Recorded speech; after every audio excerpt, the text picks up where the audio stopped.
Betulkah kalau isteri yang sedang mengandung digalakkan dia makan ikan? Makan ikan, okey. Boleh. Makan halal lagi thayyibah. Makan yang halal lagi baik. Baik. Katanya soalan ini tidak buat cara kira sikit. Pemakanan kena seimbang. Dalam agama pun begitu. Halal itu hukum. Thayyibah juga bermaksud berkhasiat. Berkhasiat juga boleh dikaitkan dengan keseimbangan. Apa yang kita makan ada kategori-kategorinya. Pertama, karbohidrat. Karbohidrat makanan yang mengeluarkan tenaga. Sebagai contoh, nasi. Sebagai contoh, roti. Sebagai contoh, roti nan, roti wholemeal. Chapati pun boleh. Dan proses. Ini semua karbohidrat. Kalau kita makan, dapat tenaga. Makan nasi, wow, bro, dapat tenaga. Yang kedua, kategori yang kedua ialah protein. Protein daging-daging termasuk ikan. Kategori yang ketiga ialah lemak, fatty acids, kolesterol pun ada keperluan, macam minyak. Yang terbagus sudah pastinya minyak zaitun, olive oil. Nombor 2 bagus, minyak kelapa di Malaysia pun bagus. Minyak kelapa kita bagus. Tapi minyak zaitun, olive oil yang terbaik. Terutamanya virgin olive oil. Nama dia virgin olive oil. Itu cukup kaya dengan antioksidan, cukup menyihatkan. Masya Allah. Allah pun bersumpah dengan watini wa zaitun. Yang keempat, barulah kita bincang benda-benda tambahan yang melahirkan mineral dan vitamin. Seperti sayur-sayuran. Mengikut kajian terbaru, sayur-sayuran, walaupun ada penceramah mengatakan sayur tak betul, sayur tak bagus sebenarnya. Kajian sains yang Islam manfaatkan mengatakan sayur teramat penting. Sayur teramat bagus, insya-Allah. Jadi ambil 4 kategori ini terutamanya. Bagi ibu mengandung, dia makan nasi. Orang Melayu makan nasi.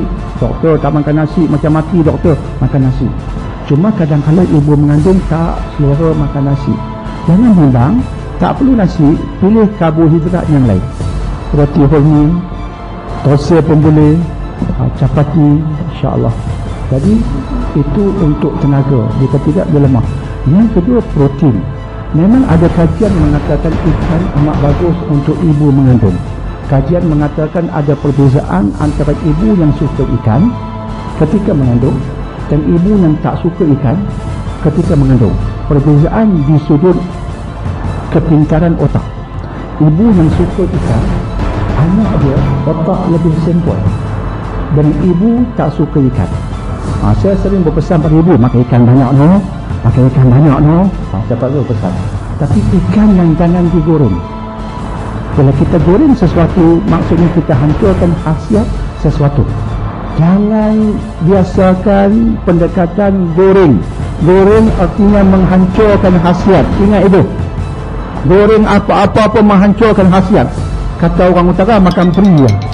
Tak banyak faedah. Jadi buat kukus. Ikan kukus. Ada dosa. Protein lain okey, ikan jangan lupa. Sebab dia kaya omega 3. Omega 3 bagus untuk otak.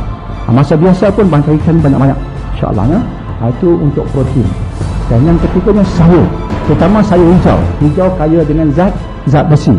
Di Malaysia saya tengok ibu mengandung hampir kesemuanya hemoglobin rendah. Hemoglobin, sel merah dia rendah. Sel merah pembawa oksigen. Ibu mengandung, sel merahnya, hemoglobinnya rendah.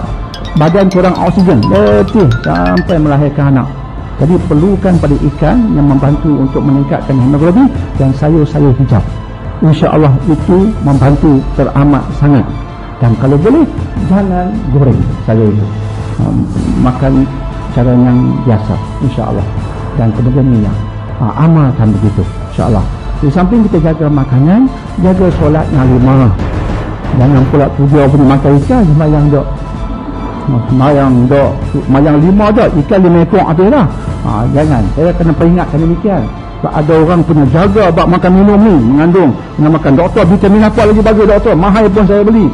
Semayang macam mana? Semayang tu kita tengoklah. Isteri tu puasi, dia semayang. Itu silap besar tu. Silap besar. Ya?